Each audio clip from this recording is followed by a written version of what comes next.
Hello అండి. అందరికీ నమస్తే. Welcome back to our channel. అందరూ ఎలా ఉన్నారు? బాగున్నారా? మీరందరూ బాగుండాలని మనస్ఫూర్తిగా కోరుకుంటున్నాను. ఈరోజు ఒక మంచి వీడియో మీతో షేర్ చేసుకోబోతున్నాను. అదేంటంటే ఉలవల దోస ఆరోగ్యానికి చాలా మంచిది. వెయిట్ లాస్ అవ్వాలనుకునే వారికి అండ్ మార్నింగ్ ఏమైనా హెల్తీగా తినాలనుకునే వాళ్ళకి ది బెస్ట్ బ్రేక్‌ఫాస్ట్ ఈ ఉలవల దోస.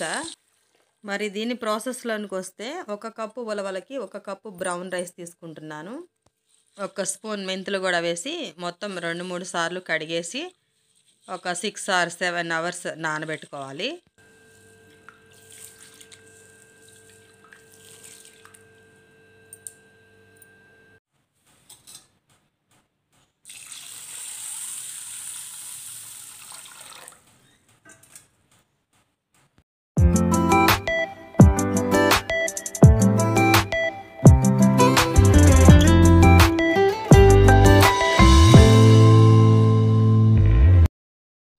చూడండి, నేను 6 అవర్స్ నానబెట్టాను. మళ్ళీ తర్వాత 2 సార్లు వాటర్ వేసి కడిగాను. ఇప్పుడు గ్రైండ్ చేసుకుందాము.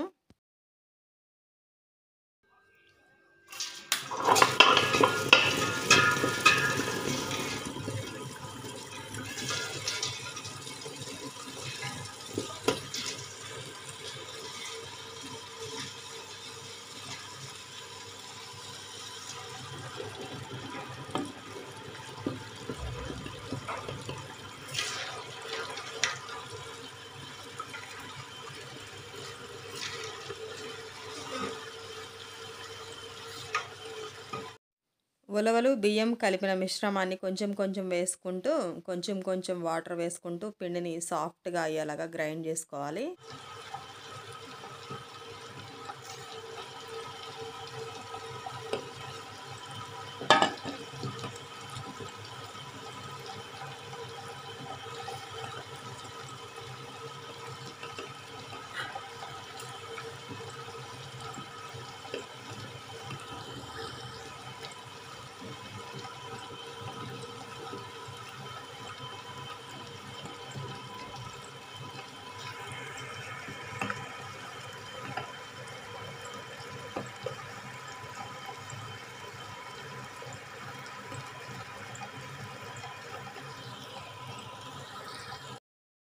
మరి పిండి మెత్తగా నలిగిందో లేదో చూద్దామా?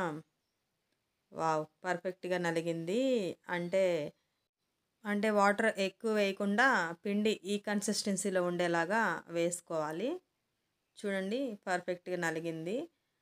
వాటర్ ఎక్కువైతే మరీ జావ అయిపోతుంది. తక్కువైతే మరి గట్టిగా అవుతుంది కదా! ఇలాగ ఉండేలాగా వాటర్ వేసుకొని పిండిని సాఫ్ట్‌గా గ్రైండ్ చేసుకోవాలి. ఇది మొత్తం ఒక గిన్నెలోకి తీసుకొని నైట్ మొత్తం దీన్ని ఇట్లా వదిలేద్దాము.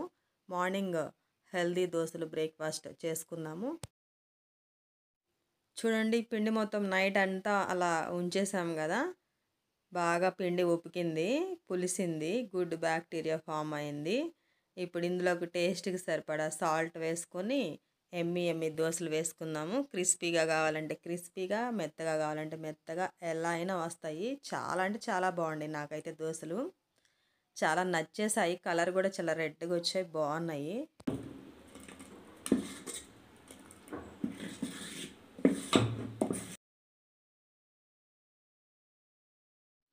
మరి స్టవ్ వెలిగించి ప్యాన్ పెట్టుకొని ప్యాన్ వేడయ్యాక కొంచెం ఆయిల్ అప్లై చేసి క్రిస్పీగా దోసలు వేసుకుందాము.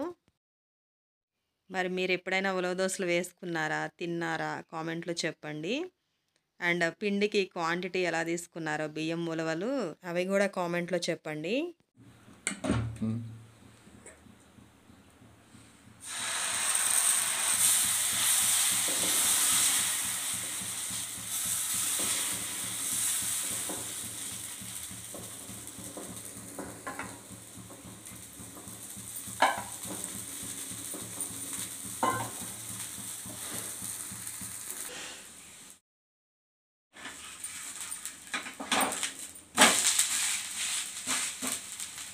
ఎంత ఎర్రగా కలుతున్నాయో చూడండి. దోసలు అయితే ఉలవ దోసలు అల్టిమేట్. చాలా టేస్టీగా ఉంటాయి. అంతేకాదు చాలా హెల్తీ కూడా.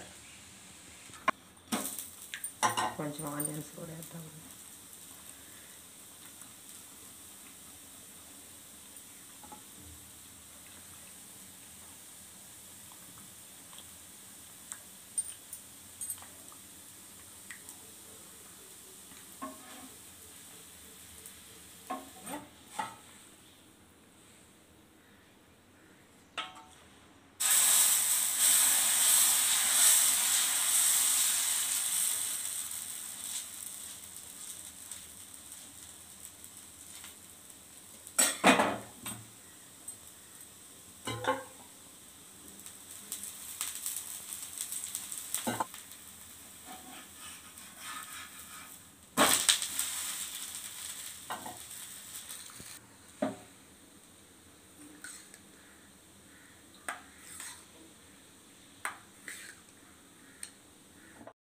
మరి ఉలవ దోసలోకి కాంబినేషన్‌గా నేనైతే ముల్లంగి ఆకులు, టమాటోలు, పుదీనా, పచ్చిమిర్చి వేసి చట్నీ చేశాను. చాలా బావుంది. కొంచెం మంట తక్కువగా చేసి, అలా దోస పైన ఎక్కువ చట్నీ స్ప్రెడ్ చేసేసి తిన్నామంటే చాలా రుచిగా ఉంది. కొంచెం ఆనియన్స్ కూడా తగిలిచ్చి తిన్నామంటే అల్టిమేట్ టేస్ట్ అయితే నెక్స్ట్ లెవెల్ ఉంది. చాలా అంటే చాలా బావుంది. మీరు కూడా ట్రై చేయండి. మీకు కూడా డెఫినెట్‌గా నచ్చుతుంది. అంతేకాదు చాలా హెల్తీ దోస. ఐ హోప్ ఈ వీడియో మీకు నచ్చిందనుకుంటున్నాను. మరి నచ్చితే ఏం చేయాలో మీకు తెలుసు గదా! Please like, share and subscribe. Thank you for watching. ఇలాంటి మరెన్నో హెల్తీ రెసిపీస్‌తో మళ్ళీ కలుద్దాం. అప్పటి వరకి బాయ్ బాయ్. మరి అప్పటి వరకి మన ఛానల్ పైన ఒక కన్నేసి మీరు లైక్ చేసి సపోర్ట్ చేయండి.